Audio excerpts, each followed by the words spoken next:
Lisa découvre avec surprise que les danseuses de ballet fument. Après avoir inhalé par accident de la fumée secondaire, elle ressent immédiatement une grande détente dans son corps. Elle révèle même un talent de danse étonnant, ce qui lui vaut les compliments de son professeur. Lisa comprend alors que fumer améliore ses performances en danse. Ce soir-là, elle fait un cauchemar. Dans son rêve, ses idoles l'encouragent tout à fumer. Alors, pendant le cours de ballet, elle fixe l'horloge au mur, en attendant avec impatience la fin du cours pour pouvoir fumer. Puis elle aperçoit une cigarette par terre. Elle ne peut pas résister et la ramasse pour l'allumer. Homer apparaît soudainement et lui arrache la cigarette des mains.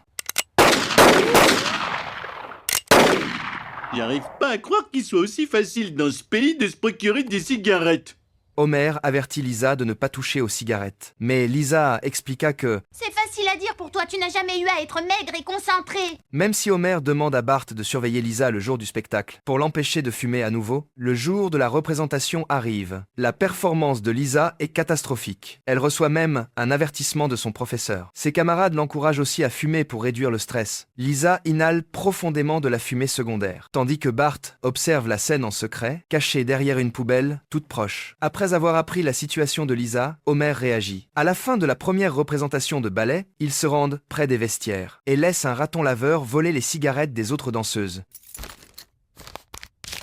Ah oui, c'est ce que je voulais te dire. Lorsque les danseuses commencent à souffrir du manque de nicotine, elles ne trouvent plus aucune cigarette. Lors de la deuxième représentation, la performance d'une danseuse s'effondre complètement. J'irai cracher sur ta tombe, grand-mère.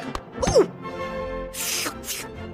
Oh non, mon appétit revient. Les symptômes du manque de nicotine plongent tout le spectacle dans le chaos. À la fin, Lisa avoue qu'elle n'a en réalité jamais vraiment aimé le ballet.